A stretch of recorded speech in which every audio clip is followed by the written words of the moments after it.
Now, a little while back, there was this atheist girl known as BionicDance, and she's got a ton of subscribers, and list goes on. And she did a video response to me on one of my other short videos. It was just a real short video about why Jesus, you should believe in Jesus and Christianity and all that stuff, right? And she ripped it apart and made fun of it and whatever else. But it was, I guess, for the most part, in a respectful way. Oh, bite me. Kidding. Let's do this.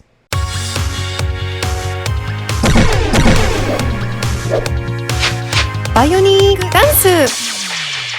Greetings, fellow space travelers, BionicDance here. This video response is nested several layers deep, so it might get confusing if you've not seen the other parts. There'll be links in the description. Quick recap. I issued a challenge to believers to try to empathize with atheists and understand why we find their religion hard to believe. This dude posted a response that was mostly him preaching while paying lip service to the challenge that didn't really amount to empathy. I made a response to his response, and he made a response to my response to his response, and so now I'm making a response to his response to my response to his response. Clear as mud? Then we'll proceed. So, anyway, this BionicDance did this response, like a challenge to Christians. This is my challenge. Try to feel what a non-believer feels. Think what a non-believer thinks when you put your religious beliefs out there in the hope of convincing us of their truth. I want believers to stand up and say, okay, I get it. I understand why our religion is hard to believe. I understand why you think it sounds nutty. I may not agree, but I get it. And it was interesting watching her video because it made me really think as a Christian. You know, how do we come across to non-Christians? And here's the problem. Well, actually, two problems. The first is that he takes 15 minutes to say what ought to have taken 3. I'm doing my best to keep this short and to the point without missing the point, but he doesn't make it easy. Second, though, is that the challenge was not to admit that you sound weird, but to understand why it sounds weird. What is it about what you're saying that might make someone else go, I think that's bullshit? And if anybody out there wants to accuse me of moving the goalposts or something, let me show you it isn't so from the clip of me used in his own video. I want believers to stand up and say, okay, I get it. I understand why our religion is hard to believe. I understand why you think it sounds nutty. It'd be most charitable to say that this was part of some Machiavellian plot to subvert and redirect the discussion, because then at least I'd be giving him some credit for intelligence. I suspect he just misunderstood. And yeah, of course I'm going to share what I believe because that's what we all do. Right?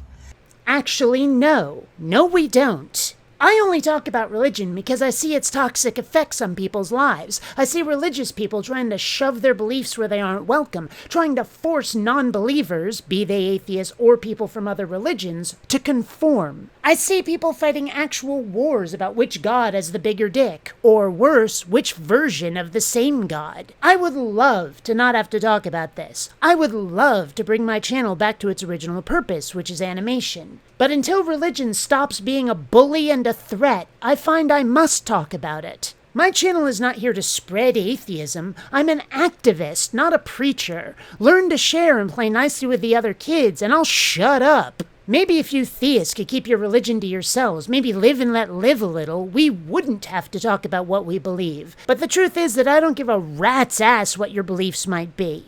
Just so long as you believe it over there, and wait for me to come to you if I'm gonna. Here's the problem with atheists. You know what the problem with atheists? Atheism. Because you're inside your little bubble box and you can't think outside of your box, right? No, not even close. First of all, most outspoken atheists are former theists who started to see the cracks in religion until it all shattered and they no longer believed. And while I may have been an atheist my entire life, except for when I was 5 and tried really, really hard to use the Force, it still only works on supermarket doors. I've listened to their stories, and if anybody isn't in a bubble, it's former theists who are now atheists. Second, atheism isn't like a religion. It doesn't come with a worldview or dogma. It doesn't tell you anything about the world or morality or anything. We're not a congregation, and if it weren't for the common threads of recovering from religious abuses and or religion's unwelcome intrusion into our lives, we'd have no reason to even know each other unless we, play the same games or watch the same movies or shows or something. Atheism doesn't have a bubble the way religion does. Seeking out information is actively encouraged by most atheists. Most of them became atheists because they sought out information, and they began to see the threads of religion unravel the more they learned. Third, I've been making these videos for more than a decade. Do you think I've never interacted with theists? In real time? Go through my library. You'll see live streams, street preachers, and people coming up to me at an atheism booth in the park. To accuse atheists of being in a bubble is just ignorant at best. Propaganda, more likely. So here's a challenge for you, BionicDance, or anyone else who's like BionicDance, is, try to think outside of your box. Try to think as a Christian who actually believes that this Jesus guy really lived, and there's a lot of evidence that he lived, not just because I say it. And here is the problem. In fact, here are several problems. You see, he starts out issuing a challenge to me, but instead of following through, he's about to go on a 1-minute rant about why Jesus really existed, and in doing so, misses the point of my challenge. It's also why his video, which should have been 3 minutes, got bloated to 15. Because he keeps on doing it. Thing is, I could easily believe that there was a man named Jesus who took a religion, made his own splinter faction, gained a bunch of popularity, and ended up in the history books. That's not the part that's hard to believe. It's when he starts walking on water, creating lots of food out of only a little bit of food, magically healing people, etc., where it starts to sound like fairy tales. It's when the magic starts to happen that it becomes harder to tell the difference between the Bible and Lord of the fucking Rings. My precious!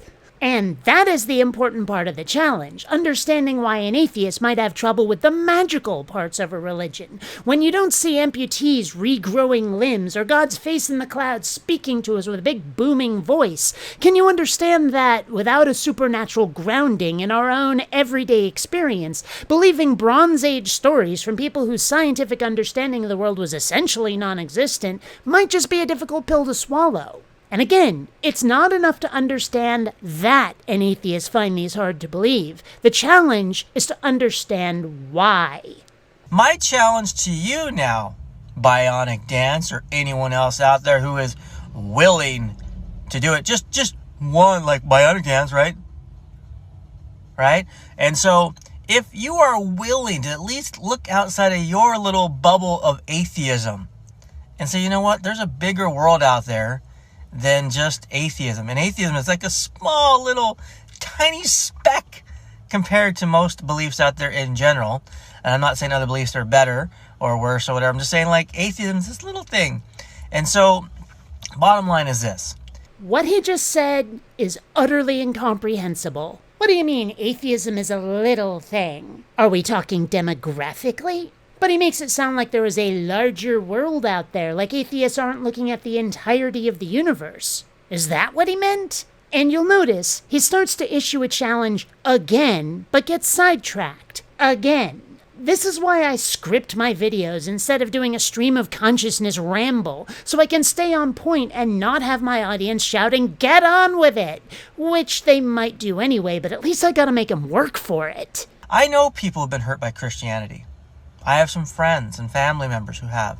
And that's the rabbit hole he decides to go down. The old, it's not that Christianity isn't true, you're just bitter because the church hurt you nonsense. Like nobody could have intellectual reasons to think religions are a steaming pantload. That he could even make this argument means he's failed the challenge. This is Christian bullshit 101. Seen that argument many times. Killed it, cooked it, and ate it long ago. Bottom line is this. Look, atheists, I understand where you're coming from. There's a lot of Christians out there who are just your bullhorn guys. They're in your face. They're preaching at you, and they don't know what's going on.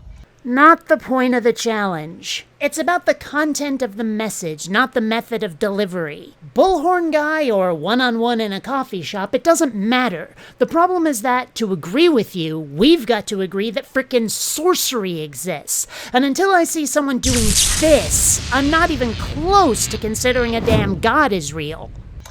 But as Christians, I'm speaking to you now, we need to learn how to share the faith in a loving. No, what you need to learn is to share it in a checkable, fact-based way. Because the sticking point here is not your attitude, not your demeanor. It's that what you say sounds like bullshit. The facts are not on your side. Since you obviously cannot draw this conclusion on your own, let me just spell it out for you. In order for me to accept your religion, I would first have to throw out my entire life experience in which I have seen not one example of the supernatural, and then take the unsupported word of a book and its fans that magic is indeed real, despite still not having seen even one example of a miracle of any sort, and then I would have to accept that this God is good and loving despite him doing things in that book that make Darth Vader look fluffy and bunny-like. It doesn't matter how you present your case. Without some solid scientific data to show that any of the supernatural parts are true, this one won't land. And you're for some reason having a hard time understanding why. And don't be pushy, don't be preachy, share your testimony. And this is what, BionicDance, you just preaching and doing the Pascal way. Look, I have to be able to also share a little bit where I'm coming from, things that I've struggled with, and people that I know that have struggled with certain things. So you want to call that preaching? Well, I just call that sharing. It's called conversation. No, it's called missing the point. I asked you to engage in a serious intellectual exercise to see whether you can empathize with why an atheist doesn't believe what you believe. But you replied with, yeah, it's weird. Now, let me spend 10 minutes explaining why it's true. That's not conversation. That's you looking for any opportunity to get your message out, even if it means paying brief lip service to the other side for 10 seconds out of your 15-minute rebuttals. You didn't try to learn or grow or understand from the experience. You just saw it as a springboard to spread your own message. You said in your videos, I was also raised without religion, and I don't feel the need for a god in my life. A lot of theists, not all, but more than a few, say things that make it clear they think that everybody has a god-shaped hole in their life that needs to be filled with something. And it's just not true. So you are completely out of the loop of anything religious or Christian or whatever else out there. No, dipshit. I'm a non-believer, but what about that makes you think I'm out of the loop? After more than 11 years of YouTube atheism, do you think there's maybe a chance I might have picked up a holy text or two? Maybe spoken to a theist from time to time? Or are you of the opinion that people aren't Christians because they haven't heard your message yet? You want to know where the stereotype of the angry atheist comes from? It's from the sheer frustration of dealing with people like you. Intellectually closed off, seems to exist solely to recruit members into the cult of their choice, and who don't even seem to see their own snide, haughty arrogance. It'd be easier to deal with someone who knows they're being an asshole. It's the people who don't realize they're acting snotty and superior that can make a person want to chew glass and spit nails. Me, I know I'm more than a little abrasive. It's hard not to be, so I've decided to own it. Actually, it's not true. I'm a constant fucking delight. But I don't think you realize what a condescending, obnoxious, self-centered jackass you're being right now. And that's the really nasty part, because me pointing it out to you won't make a difference. You'll just think I'm the asshole. I only bring it up to point it out to other people. So your challenge to a Christian is try to think like an atheist, right? My challenge to you is this, BionicDance, and I mean it. And if you will accept the challenge, mission impossible. Merciful frickin' Zeus, get on with it. You've started to issue the challenge like 4 or 5 times already and still haven't gotten to it. To anybody thinking about starting up a YouTube channel, this is why you script your videos. Try to think like a Christian. Think, you know what if Jesus really is the real deal? What if he died and rose again? And what if he is the only way and you are wrong? That's 2 different challenges, and only one of them is even remotely related to my own challenge. Thinking like a Christian and Christianity actually being true are 2 entirely separate issues. People have believed a lot of things throughout history, and a very large amount of them had nothing at all to do with Christianity. Indeed, many of them had existed long before even Judaism, let alone the other Abrahamic religions. What if we're both wrong and they're right? But Christianity ended up being invented anyway. Could I not still think like a Christian, even if the religion is completely false? Suppose Christianity is true, but as I said, the God of the Bible seems more villain than hero from any unbiased standard. Why would I even want to think like a Christian when I would see that God as an enemy to be destroyed rather than an ally? And if we were to take my challenge and reverse it, I would have to try to empathize with a Christian more than think like one. So I restate my previous assertion. You didn't understand my challenge, nor did you complete it. But alright, I'll do my own challenge in reverse, trying to empathize with Christians. What do I see when I look at Christians? More than anything, I see a need for emotional security, the need for the world to be an ordered place and for a security blanket against life's fears, trials, and ultimately death. I see it when creationists talk about animal kinds, the need to be able to easily categorize life without a lot of ambiguity. I see that same thing with regard to sexuality, when Christians expect there to be only 2 genders, 2 sexes, and heterosexuality is the only sexuality that's okay. It's easy to remember, and there is no ambiguity, no potential for finding oneself in an uncomfortable or confusing situation. I see it when Christians talk about morality being objective. They make it clear that there is a rule book with which one cannot argue.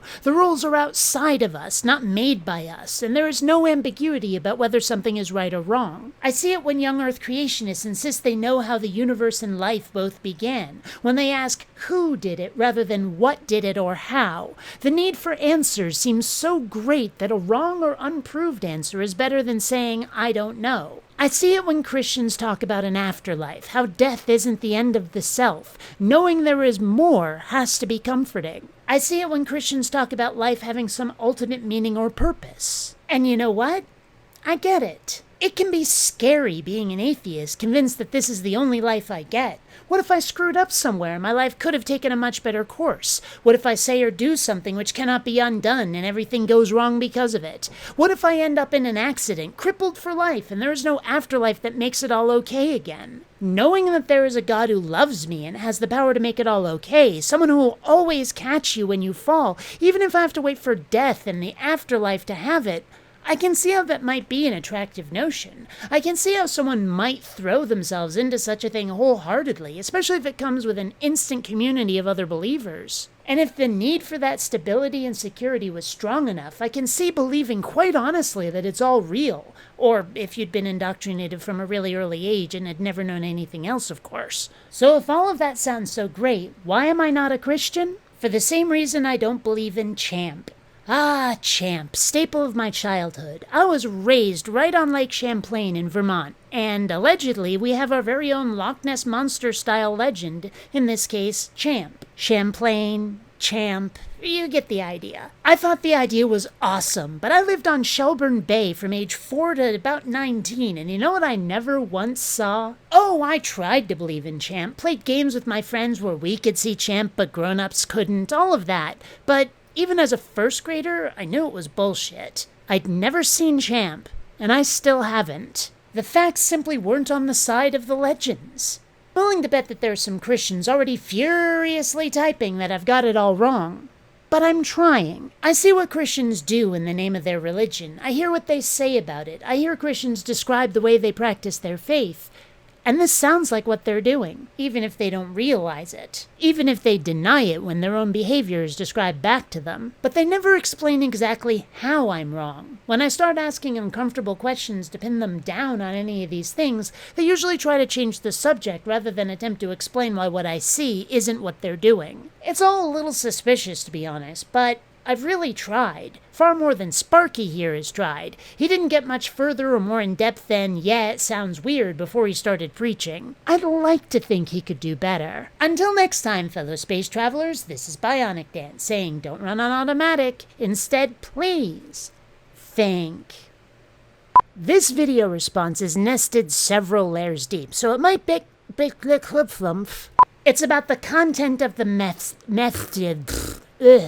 Why would I even want to think like a Christian when I would see that God as an enemy?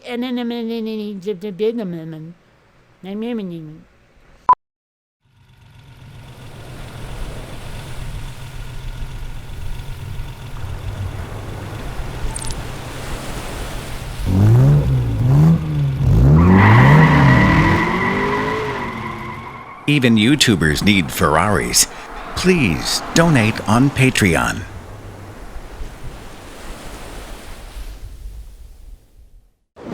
Every time you rate, an angel loses its wings.